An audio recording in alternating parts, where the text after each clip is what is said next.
기도하시죠. 예수님 감사합니다. 예수님 고맙습니다. 예수님 사랑합니다. 예수님 행복합니다. 행복은 길게 잡아 뺄수록 좋습니다. 가르침이 나올 정도로 교회에서만이 쓸 수 있는 단어 중에 하나가 행복입니다. 세상에 가서는 그 단어를 찾아보기가 참 힘듭니다. 여러분 TV를 통해서 행복의 단어를 찾을 수 있을까요? 아니면 직장에 가셔서 여러분들의 행복의 단어를 찾을 수가 있을까요? 세상에서는 이 행복이라는 단어를 찾아낸다는 것이 너무 어렵습니다. 근데 아버지 집에 와서 왜요? 아버지가 우리 가운데 함께 하시고 성령님이 나와 함께 하시고 하나님이 나를 도와주시고 우리에게는 천국이 있으니까 이 땅에 내 삶의 모든 것이 이 땅에서만 다 이루어진다면 행복이라는 단어를 찾기가 힘들어요. 세상은 공평한 세상도 아니고, 세상은 정직한 자가 잘 되는 그런 세상도 아니고, 세상은 의롭게 살 수 있는 그런 환경이 주어지는 것도 아니고, 세상은 온갖 부정과 부패, 어두움의 권세가 꽉 찌들어져 있는 것이 세상이고, 거짓말을 밥 먹듯이 하는 것이 바로 세상이고, 또 공부 잘하고 유명한 사람일수록 거짓말에 능숙한 세상에 어떻게 사람이 저럴 수 있을까 싶을 정도로 그게 세상입니다. 그래서 우리가 세상에서는 이 행복이라는 단어를 찾는다는 게 너무 어려워요. 그러나 우리들의 소망은 땅에 있지 않습니다. 우리들의 소망은 천국에 있고 하나님 나라에 있고 성령의 거룩한 은혜 속에 있고, 그래서 우리는 예수님 안에서 우리가 고백하고 찾을 수 있는 단어가 그것이 바로 행복입니다. 여러분 예수 믿고 행복하셨으면 좋겠어요. 예수 믿고 정말로 행복이 무엇인가를 깨닫는 우리가 됐으면 좋겠고, 예수 믿고 정말 행복한 삶이 우리 안에 그대로 이루어질 수 있게 되기를 바라고, 그래서 예수님이 있는 곳은 행복이요 예수님이 없는 곳은 지옥입니다. 요한일서는 그렇게 말씀을 하시고 있잖아요. 하나님의 아들이 있는 자에게는 생명이 있고 하나님의 아들이 없는 자에게는 생명이 없다.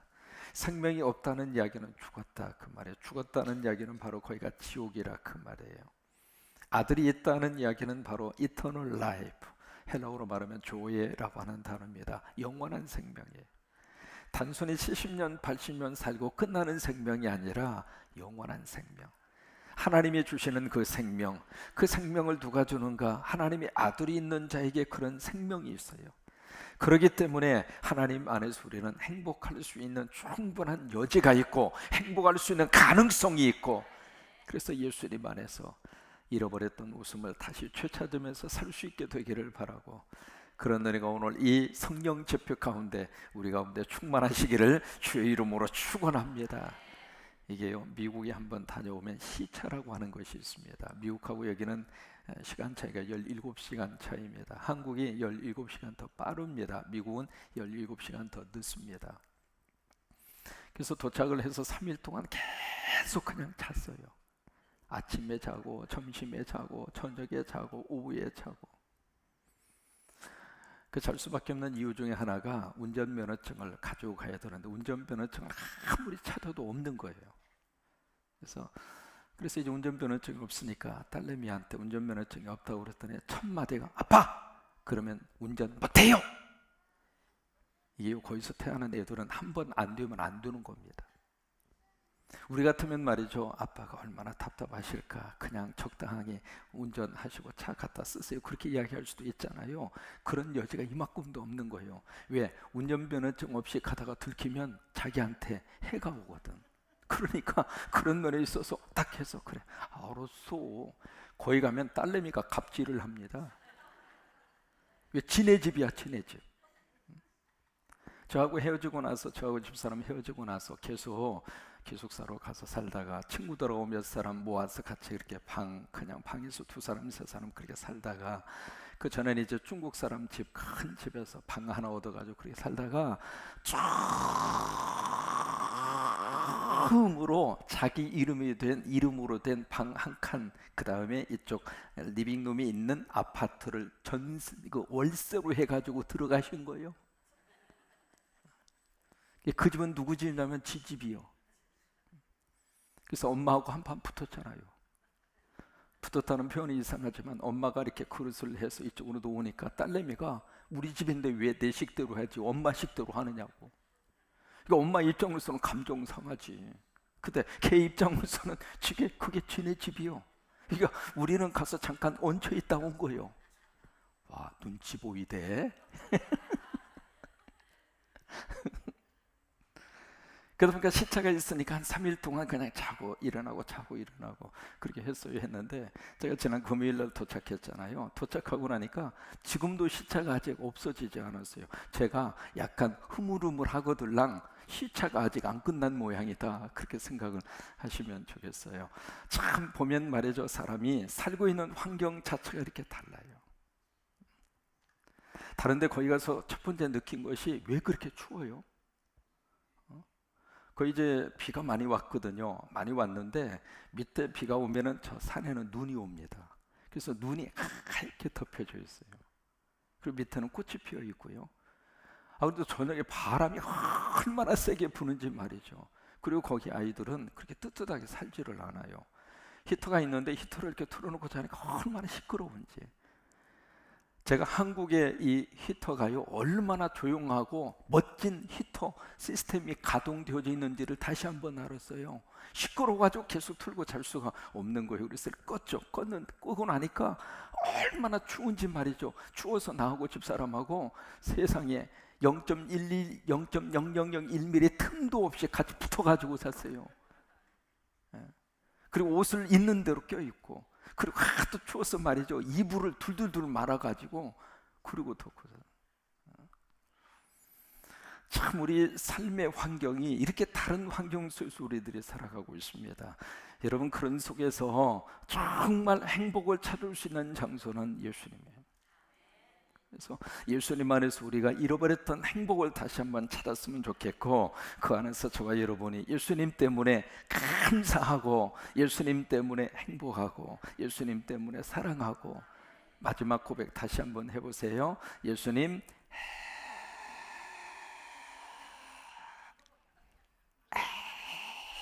행복합니다. 사람이 억지로라도 좋은 말을 하면 참 묘해요. 뇌는요 99%가 말의 영향을 받습니다. 뇌세포가요. 그래서 뇌세포는 거짓말인지 참말인지로 구별하지 않습니다. 이 뇌세포는 입에 나오는 말에 의해서 바로 반응을 보이는 게 뇌세포예요. 하나님이 그렇게 만들어 놓으셨어요. 그러니까 이게 말이, 사람이 말이죠, 빈말이라도 좋은 말은 많이 하면 좋아요. 옆에 있는 분 보시고 그렇게 축복하세요. 세상에 하나님을 본 것 같습니다. 다시 한번 축복하세요. 오늘따라 왜 이렇게 멋지게 보이십니까?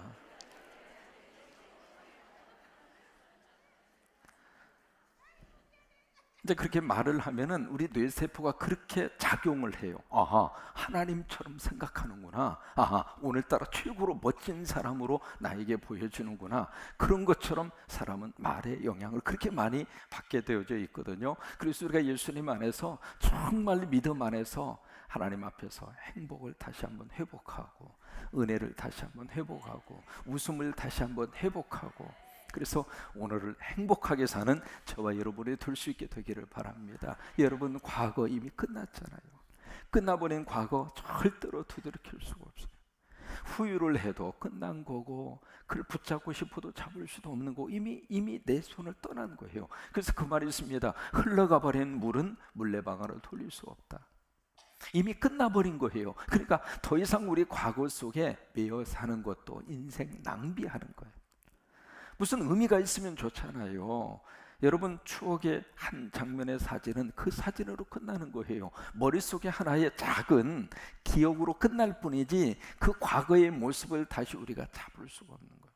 이미 끝난 거예요. 여러분, 미래도 마찬가지입니다. 미래, 어떤 모습으로 내 인생 속에 미래가 펼쳐질까? 여러분, 알고 살아요, 모르고 살아요? 모르고 사는 거예요.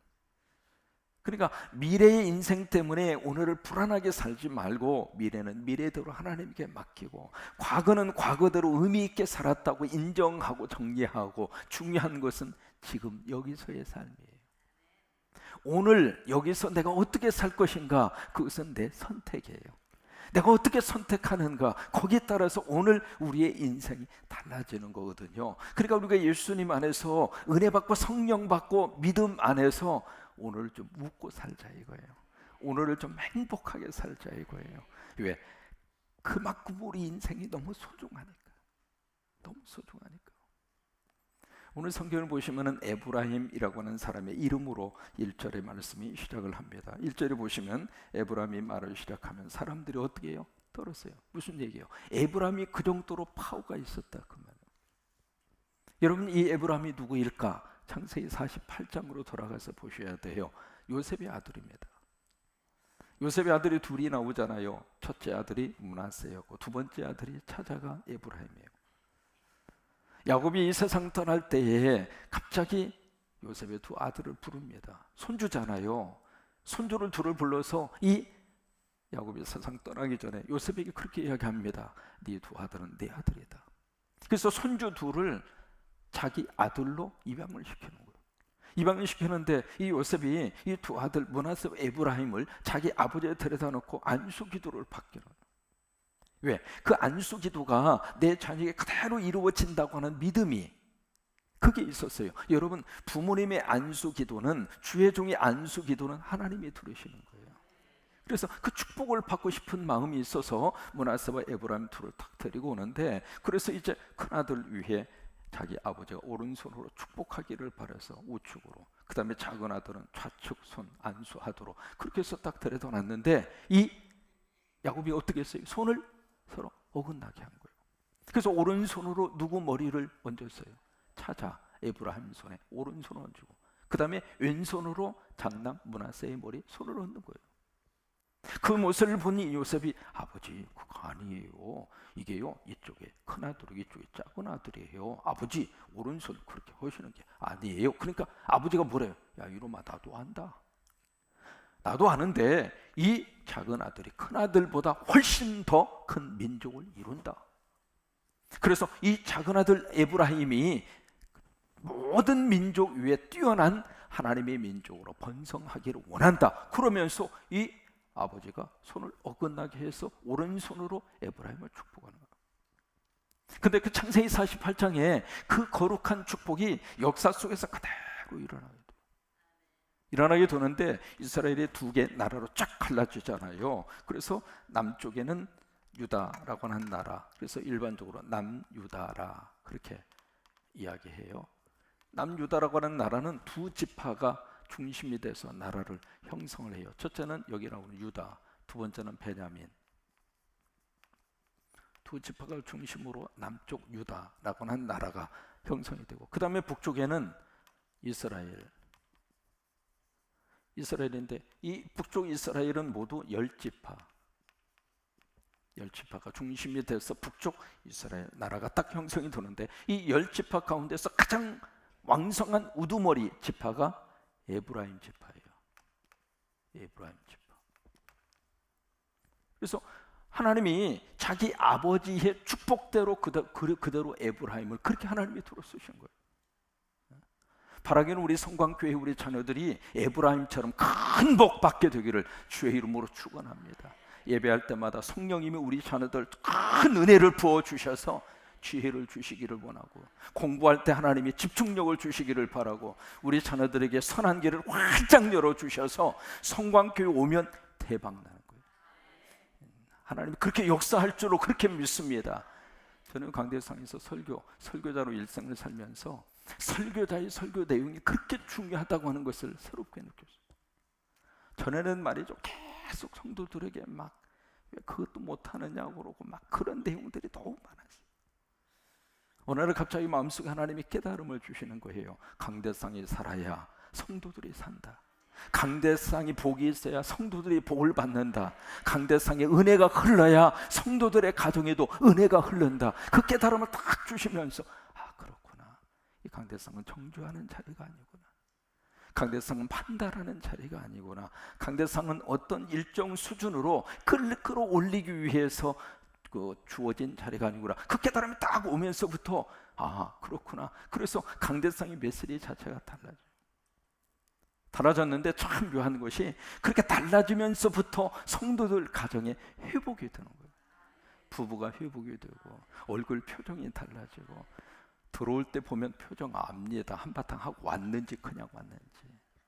한바탕 했으면 보통 남자가 먼저 들어오고 그 다음에 여자가 그 뒤에 들어오고 되게 그래요. 왜? 남자가 성질이 급하거든요. 씩씩거리고 들어왔는데 딱 보면 얼굴이 완전히 컬러풀해. 그냥. 그래도 여러분 아무리 한바탕 했어도 와서 예배는 드리고 볼 일이요. 왜? 예배 드리면서 하나님이 정리를 해주시니까. 끝나고 갈 때는 둘이 손잡고 나가.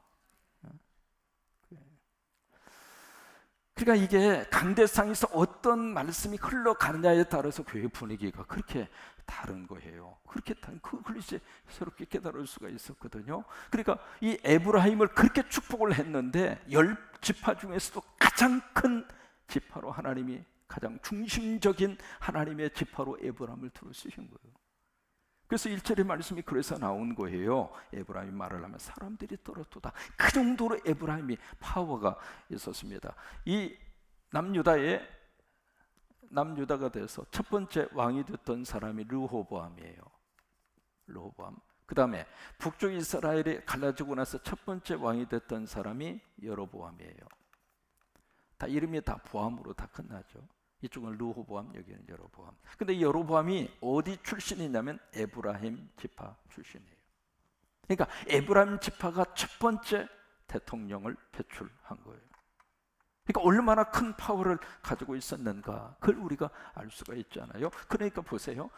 이 아버지의 축복 기도가 자식에게 그대로 이루어지는 거예요. 축복 기도가. 늘 강조하잖아요.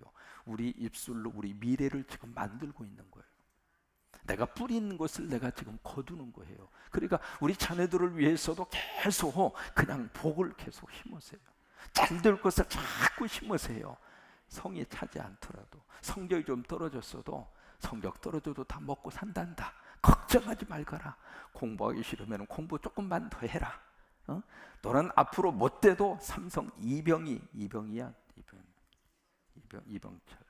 삼성 그분보다도 네가 더 잘 먹고 잘 살 것이다. 그러니까 우리 입술을 통해서 우리 자녀들에게 미래를 보고 자꾸 심는 말이 우리 입술을 통해서 나타나야 돼. 그런데 보세요. 1절을 그래서 봅니다. 그렇게 해서 하나님의 에브라임을 높여주셨어요. 그럼 보세요. 에브라임의 실력입니까? 하나님의 실력입니까? 하나님의 실력이잖아요. 하나님이 그 자리까지 에브라임을 높여주신 거예요.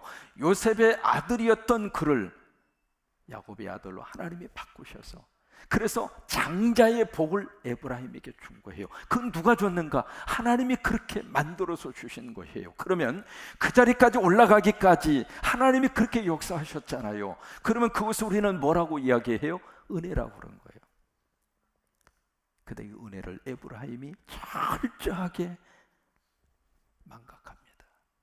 1절을 보실까요? 그가 이스라엘 중에서 자기를 높여, 하나님이 높였는데 자기가 자기를 높이고 있어요. 이것을 가르쳐서 뭐라고 그래요?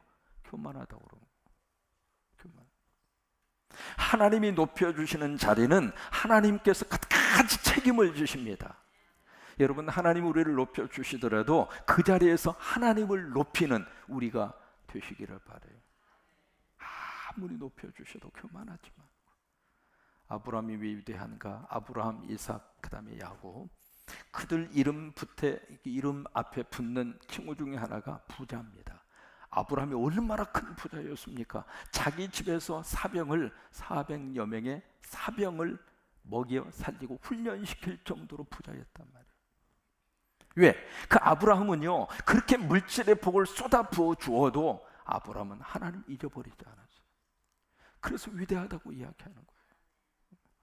그러니까 하나님이 아무리 복을 내려 주셔도 그 자리를 놓치지 않고, 교만하지 않고, 예배 자리 놓치지 않고, 기도 자리 놓치지 않고, 은혜의 자리 놓치지 않고, 그 사람이 진짜 큰 그릇이에요. 이거 조금 복을 좀 받고 물질 조금 담아주니까 그냥 배우는 게 없어요. 그것은 그 사람의 그릇이 그거밖에 안 되는 거예요. 하나님이 더 부어주고 싶어도 이 양반 물질 더 줬다가 하나님 떠날 것 같거든. 그러니까 그 영혼 사랑에서 물질을 걷어가 버리는 거예요. 그러지 말고 정말 큰 그릇이 돼서 하나님이 마음껏 부어주셔도 그래도 하나님 드러내고 그 안에서 믿음의 자리를 지켜가면서 그렇게. 근데 이 에브라임은 그렇지를 못했어요. 하나님이 높여주니까 자기가 자기를 더 높이는 거예요. 그러더니 보세요, 1절 바알 때문에 범죄함으로 망해. 이 성경에 계속 나오는 게 이 바알 문제, 바알. 이게 이 바알이라고 하는 이 우상 종교, 이것이 이스라엘 백성들을 완전히 죽이고 있는 거예요. 한국 사회 속에 지금 이상한 영이 들어와서 말이죠, 그 영이 한국의 지도자의 영을 흐리게 하고 나라와 국민을 생각해야 할 그 자리에서 그냥 이상한 개인적인 관계만 생각을 하게 했고, 그리고 그 관계 속에 있는 사람은 이때를 통해서 내가 한 목을 챙기리라 해서 꿍꿍이 손을 가지고 이상한 짓을 하고, 이게 바로 뭐예요? 이게 이상한 영이 들어와서 그런 식으로 사람을 호도를 하는 것처럼 이스라엘이 바로 그런 모습이었어요. 결국 그것 때문에 망하게 되는. 이제를 보세요. 구체적인 그 내용을 성경이 설명합니다. 이제도 그들은 더욱 범죄하여 그 은으로 자기를 위하여 우상을 부어 만들되 자기의 정죄함을 따라 우상을 만들었으며 그것은 다 은장색이 만든 것이거늘 그들은 그것에 대하여 말하기를 제사를 드리는 자는 송아지에 뭘 맞춰요? 입을. 우상을 만드는 것, 우상 앞에 입을 맞추고 있는 거예요. 시편 2편으로 갑니다. 시편 2편. 우리가 입맞춰야 할 대상을 시편 2편 10절 이하에서 우리가 설명을 하고 있습니다. 시편 2편. 우리가 정말 입을 맞춰야 할 사람이 누구인가? 시편 2편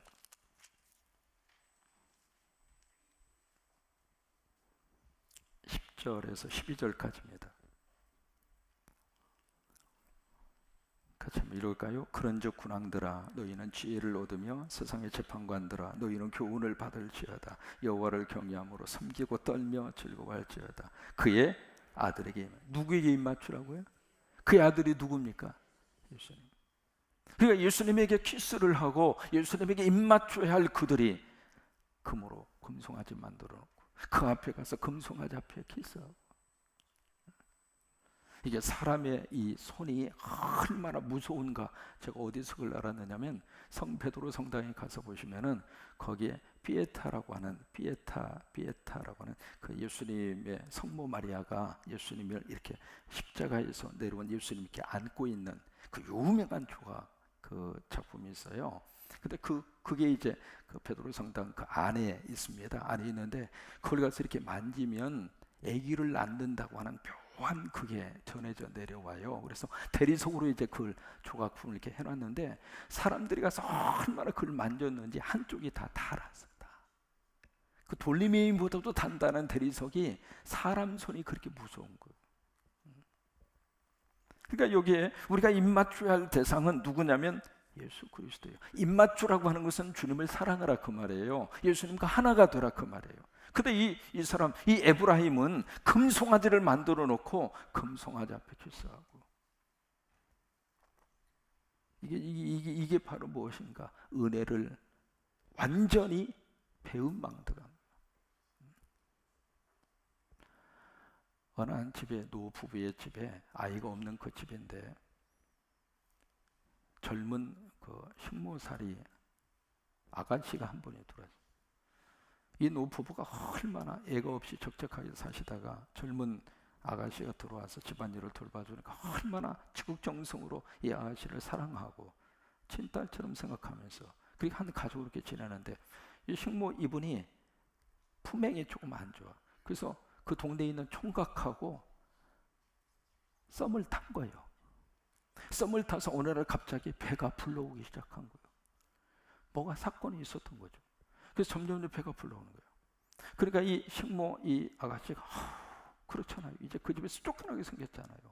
근데 그것을 분위기를 파악을 한 이 노부부가 참 마음씨가 참 고와요. 이름 속에 아마 영자가 들어가지 않았나 싶은데, 마음씨가 참 좋은 이 부부가 위로를 하면서 걱정하지 말라고, 그렇잖아, 우리 집에 아기가 없으니까 만약에 그 아이를 낳으면 우리 집 아기로 내가 입양을 할 터이니까 걱정하지 말고 몸 잘 저기해서 이렇게 잘 해산을 하라고.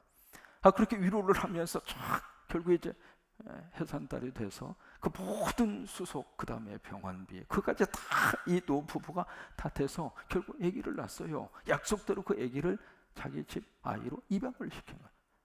세상에 그런 주인이 어디가 있어요? 그런데 이 식모 이분이 아기를 하나 딱 낳고 나도 이제 용기가 생겼나 봐. 조금 이제 1년, 2년 후에 또다시 배가 불러오는 거예요. 이게 붓기가 빠진 것이 아니라 다시 배가 이제 불러오는 거예요. 그러니까 이 또 불안하니까 식모가 불안해가 쫓겨나겠나 싶어서 그러고 있는데 또 이 노부부가 걱정하지 말라고, 애가 하나면 심심하고 애 하나면 얼마나 외롭냐고, 잘 됐다고, 2명이면 서로 의지하고 살 수 있도록 그 아이도 내가 입양을 하겠다. 그래가지고 또 위로를 하네. 세상에 그런 영자 들어간 사람이 어디가 있어요? 그래서 이 식모가 고맙죠. 결국 2번째 아이도 출산을 해서 그 집 애로 입양이 된 거예요. 벌써 둘이나 나서 그 집 애로 이제 입양이 됐잖아요. 이걸 한 집에서 그렇게 같이 사는 거예요. 사는데 2, 3년 지난 다음에 세상 이번에 또 배가 또 나오는 거예요. 사람이 말이죠. 한 번 하기는 힘들고 2번 하기 힘든데 3번째는 쉬운 거예요. 그러니까 3번째까지 그러니까 노부부가 또 이름이 영자 들어가다 보니까 괜찮다고, 이번 애기도 내가 그냥 입양을 하겠다. 그래서 3번째 애기도 입양을 해서 자기 자식으로 호적을 올려 그렇게 사는 거예요. 근데 어느 날 이 식모 이 양반이 이 집에서 나가겠다고. 그러니까 이 노부가 무슨 얘기냐고, 여기 당신이 낳은 자식도 있고 말이야. 근데 뭐가 그렇게 불만이 있어서 나가려고 그러느냐고. 그러니까 딱 이 식모 이분이 딱 하시는 말씀이, 이렇게 애기 많은 집은 나 식모살이 못한다고.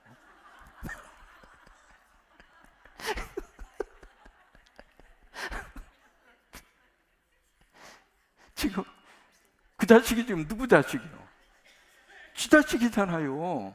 지 자식을 그렇게 양자로 삼아서 그렇게 입양을 해서 그렇게 아들로 딸로 그렇게 삼아서 해주는 것을 전혀 잊어버리고 애기 많은 집, 나 이렇게 식모살이 못한다고, 그리고 집을 나가겠다는 거예요. 세상에 이게요, 은혜를 배신해도 유분수지. 이걸 가르쳐서 4글자로 뭐라고 그래요? 배은망덕. 지금 에브라임이 똑같은 짓을 하고 있는 거예요. 똑같은 짓을. 하나님이 다시 끄집어내서 하나님이 복을 주고, 다시 또 끄집어내서 하나님에게 하나님이 복을 주고, 그렇게 해서 그만큼 높은 자리에 올려주고 그 자리까지 하나님이 높여주셨는데 하나님이 다 잊어버리고 자기 힘으로 그 자리에 올라온 거죠. 그래서 자꾸 사람이 왜 우상을 섬기는 줄 알아요? 하나님처럼 되고 싶은 인간 본성 때문에 그러는 거예요. 하나님처럼 돼요. 북한에 느낀 게 있어요. 거기가 산까지 꼭 지켜야 되는 게 있어요. 철두철미하게. 그게 바로 뭐냐면 사진을 찍어도 괜찮아요. 여기를 찍어도 괜찮고, 허가받은 장소는 얼마든지 사진을 찍어도 돼요. 특별히 김부자의 동상 있는 곳에서는 일부러 사진을 찍으라고 그래요. 찍으라고 그러는데 그 사진을 찍으면서 한 가지 절대적으로 해서는 안 되는 것이 있어요. 뭐냐면 사진을 찍는데 우리는 사람 인물 중심 이렇게 찍잖아요. 그럼 배경이 이럴 수도 있고 저럴 수도 있고 그러잖아요. 근데 만약에 그 앞에서 사진을 찍다가 김부자 동상에 대갈통이 잘라졌다거나, 이거는요 말이죠, 딱 나올 때 검열을 합니다. 세관에서. 딱 세관에서 검열, 일일이 다 검열을 하는데 그 사진 한 장만 나오더라도 딱 그 다음에 가는 장소가 틀려요. 이게 무슨 얘기냐면 저 북한은 지금 나라가 아닙니다. 우상 숭배로 중심이 된 사이비 이단 종교예요. 세상에 전기가 없어가지고 전기 사정이 너무 열악하다는 거 우리가 알고 있잖아요. 그런데 밤중이 되면 환하게 불 밝혀져 있는 곳이 딱 한 군데. 어디일 것 같아요? 그 뭘로 그렇게 전기를 갖다 끌어다 쓰는가? 태양열. 중국에서 태양열 발전소가 많이 들어가가지고 거기는 태양열로 해가지고 전기가 24시간 끊어지지 않도록 그렇게 해서 밝은 대낮처럼. 우상. 그럼 보세요. 지금까지 역사를 통해서 우리 한 가지 깨닫는 것이 있습니다. 우상은 하나님이 반드시 심판하십니다. 북한 정권 계속 갈까? 천만의 말씀. 하나님이 살아계시기 때문에 그 하나님의 역사를 끌고 가시는 분 하나님이세요. 역사의 톱니바퀴로 분명히 심판하시는 첫 번째 대상이 북한입니다. 참 묘한 게 이스라엘 역사하고 한국 역사하고 너무나 닮은 점이 많아요. 북쪽이 이스라엘이 북한이잖아요. 거기에 에브라임이 나온 것처럼 김씨 일가가 에브라임 짓을 하고 있는 거예요. 자기가 지금 우상이 돼가지고 자기가 하나님 노릇을 하고 있잖아요. 그러면 여기 있는 말씀대로 하나님이 망하게 한다 이 말이에요. 그때가 언제일까? 모르겠어요. 사람마다 다 다른 이야기를 하겠습니다만 그때가 언제일까? 하나님만이 아시죠. 그러나 그렇게 오랜 세월은 남아있지 않을 것이다. 그 생각을 하는 거예요. 3절에 보세요. 이들이 어떻게 사라지게 될 것인가? 3절에 네 가지로 설명합니다. 이러므로 그들은 아침 구름 같을 것이다. 그 다음에 쉬 사라지는 이슬 같을 것이다. 세 번째, 타작마당에서 광풍에 흩날리는 쭉정이 같을 것이다. 네 번째, 굴뚝에서 나가는 연기 같을 것이다. 한순간에 끝난다 이 말. 한순간에. 그러면서 4절에 그러나 이 말씀을 주시는 이유는 우상들을 그렇게 쫓아가니까 4절에 그렇게 말씀을 하시는 거예요. 그러나 애굽 땅에 있을 때부터 나는 내 하나님이다. 나밖에 없다 그 말이에요. 나밖에. 정말 우리들이 의지하고 믿을 수 있는 대상은 하나님밖에 없다 그 말이에요. 여러분 힘들고 어려울수록 하나님 붙들어야 삽니다. 우리 민족이 살 수 있는 길도 하나님이에요. 무기도 필요하고 미국 국방부 장관의 약속도 필요하고 트럼프 대통령의 약속도 필요하고 다 필요하죠. 그러나 정말 우리에게 필요한 것은 하나님이에요. 하나님이 계시지 않으면 아무리 준비된 것도 한순간 사라지는 거예요. 다른 것이 좀 부족하다 할지라도 하나님이 함께 하시면 그 민족 하나님이 돌아서시는 거예요. 그래서 4절에 나밖에 없다 그래요. 나밖에 없다. 그걸 하나님께서 계속 말씀을 하시고 있는 거예요. 5절에 보세요. 어떻게 하나님이 그들에게 역사 가운데 역사하셨는가? 광야 마른 땅에서 내가 너를 알았다. 6절에 먹여준 대로 배가 불렀고 배가 부르니 그들의 마음이 교만하여 이로 말미암아 나를 잃었느니라. 광야 40년 동안 하나님이 먹이시고 하나님이 입히시고 하나님이 살려주셨는데 먹고 살만하니까 하나님이 잊어버린 거예요. 결국 어떻게 되는가? 8절에 보세요. 내가 새끼 이른 곰같이 그들을 만나 그의 염통 거풀을 찢고 참 격한 표현을 여기서 쓰고 있습니다. 거기서 암사자같이 그들을 삼키리라. 들짐승이 그것을 찢으리라. 그러면서 9절에 보세요. 이스라엘아 내가 어떻게 해요? 패망할 것이다. 망할 것이다. 그럼 보세요. 그걸 그대로 대입을 해보세요. 북한아 네가 망할 것이다. 그럼 북한만 망했는가? 남쪽 유다도 마찬가지였어요. 그러니까 북한의 역사를 보면서 남쪽 유다가 교훈을 얻어야 되는데 조금 교훈을 얻었어요. 그래서 북쪽보다는 남쪽에 조금 더 왕권을 지속했습니다만 남쪽도 똑같은 짓을 똑같이 하는 거예요. 북한아 네가 망할 것이다. 왜? 거기에 9절 끝부분에 그렇게 표현하고 있잖아요. 너를 도와주는 나를 대적했기 때문이다. 하나님을 대적했기 때문에 너는 망할 것이다. 어떻게 대적했는가? 두 가지로 대적을 했어요. 첫째로 왕을 구했어요. 이게 하나님을 대적한 첫 번째. 그것 때문에 망하게 된 것이죠. 서서시대 말에 사무엘 선지자 시대에 이스라엘 백성들이 와서 막 간구합니다. 우리한테 왕을 달라고. 그러니까 되게 너무 마음이 상했어요. 사무엘이 들을 때는 너무 마음이 상한 거예요. 왜냐하면 하나님이 사무엘을 통해서 신정 정치를 하고 싶은 거예요. 왕의 권력자를 세우신 것이 아니라 하나님의 종을 통해서 하나님의 뜻이 이 땅에 이루어지는 신정 정치를 하나님이 꿈을 꾼 거예요. 그래서 여호수아가 세상을 떠날 때에 지도자를 세우지 않았습니다. 왜? 내가 직접 통치하겠다 그예요. 그때그때마다 필요한 하나님의 사람을 세워서 그 사람을 통해서 하나님이 직접 통치하겠다고요. 그래서 사사들이 나온 거예요. 그래서 더 이상 후계자를 세우지 않았던 거예요. 그런데 이 이스라엘 백성들이 이웃나라 보니까 왕을 중심으로 하나가 돼서 잘 사는 것 같거든. 그래서 계속 와서 우리한테도 왕을 달라고. 그래 결국 어떻게 해요? 아이가 막 와서 보채고 막 때를 쓰면 부모는 어떻게 해요? 쥐잖아요. 그래서 결국 하나님 허락을 합니다. 허락을 하는데 그냥 허락을 하는 것이 아니라 그들에게 이 왕의 제도가 그들에게 미칠 영향이 무엇인가 그것을 똑똑하게 가르쳐줘요. 그게 사무엘상 8장입니다. 왕의 제도가 가져오는 그 모순된 것을 그들에게 철저하게 가르쳐주어라. 사무엘상 8장에 보시면 왕이 들어옴으로 해서 어떤 폐단들이 일어나게 되는가. 전쟁에 너희의 자녀들을 전쟁의 병사들로 끌고 갈 것이고, 그잖아요. 지금 군대가 그래서 생긴 거 아닙니까?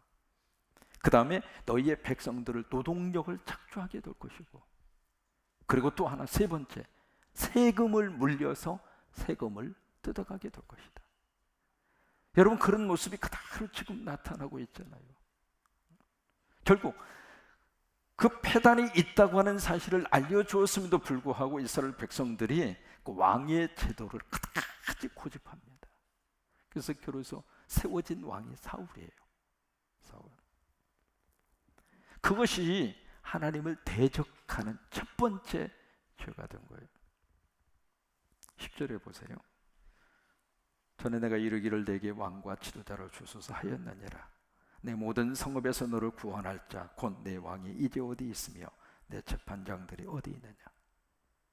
그래, 그 왕을 세워주었는데 그 왕이 과연 너희들의 편에 서서 너희들을 위해서 정치를 하더냐 이 말이에요.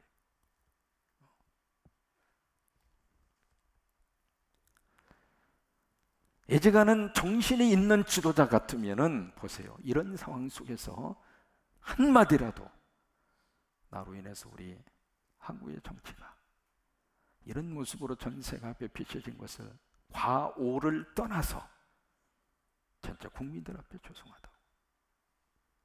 그게 지도자의 모습 아닙니까?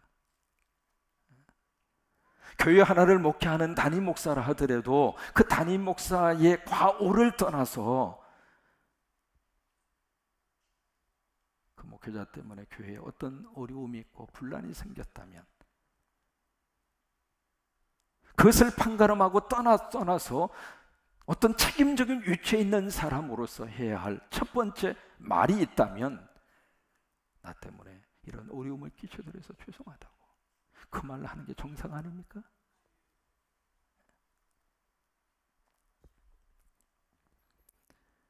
근데 그런 지도자가 없다 이 말이야. 너를 구원할 자 곧 네 왕이 어디 있느냐. 다 자기 이숙만 챙기고 자기 것만 챙겨 먹으려고 그러고 백성이 아파하고 힘든 것은 아랑곳하지 않고. 결국 11절에 보세요. 하나님은 어떻게 역사하셨는가. 내가 분노함으로 내게 왕을 주고 진노함으로 패하였느니라. 무서울 정도로 하나님께서 그들을 역사를 하신 거예요. 이게 여로보암으로 시작을 해서 이게 북이스라엘의 첫 번째 왕이 여로보암이거든요. 마지막 왕이 누구냐면 그 마지막 왕이 호세아예요. 호세아. 우리가 지금 호세아서를 읽고 있는데 호세아 왕이 있습니다. 호세아가 마지막 왕이에요. 이 왕이 될 때까지 몇 년간 역사가 지속됐느냐면 209년. 209년 역사가 지속이 되면서 왕이 19명이 스쳐 지나갑니다. 19명. 그러니까 여로보암이 1대 왕, 마지막 왕, 19대 왕이 호세아 해서 19명 왕이 209년 동안 통치를 해요. 그럼 보세요. 209를 19으로 나눠보면 왕 하나가 통치한 연한이 나옵니다. 얼마나 많은 피비린내가 계속되는지. 왕권이 바뀌어질 때마다 순수하게 정권 이양이 된 적이 한 번도 없어요. 계속 죽이고 쿠데타 일어나고 피비린내 나는 피해 역사, 그게 북쪽 이스라엘의 역사. 결국 BC 722 역사의 뒤안길로 사라져버리고 말아요. 그러니까 이게 하나님을 대적한 그 마지막 결과가 역사 속에서 더 비참한 모습으로 나타나는 거예요. 그게.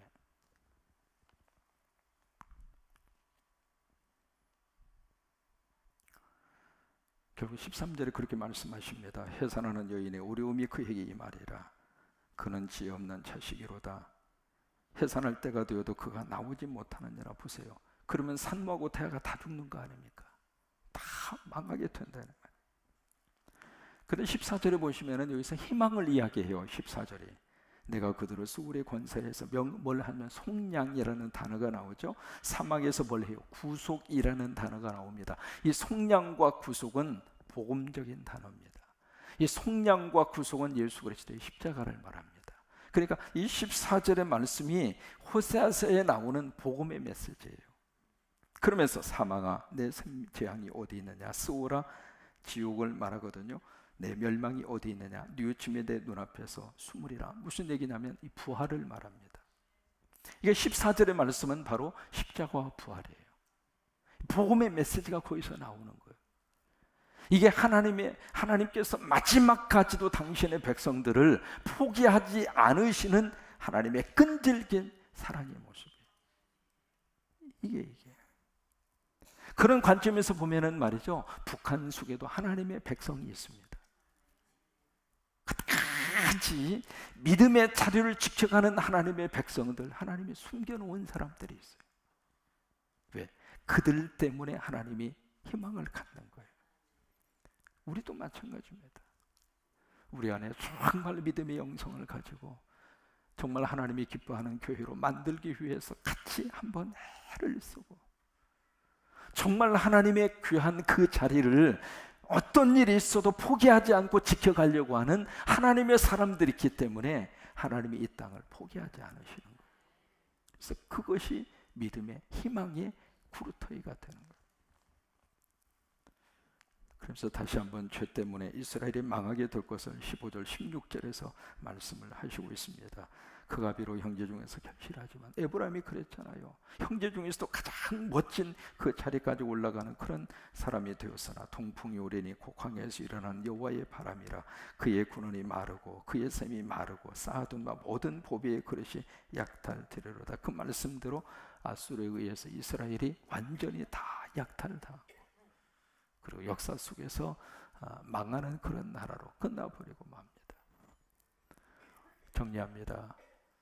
오늘 이 북이스라엘의 지파의 가장 중요한 핵심 세력이었던 에브라임, 그들은 하나님께서 그 자리까지 높여주신 그 의미와 뜻을 잊어버렸습니다. 우리 에스더를 통해서 우리가 알고 있는 거 있잖아요. 모르드게가 에스더에게 했던 말이 있습니다. 그 자리, 이때를 위해서 하나님이 너를 그 자리에 보냈다고 하는 사실을 기억해라, 이 말이에요.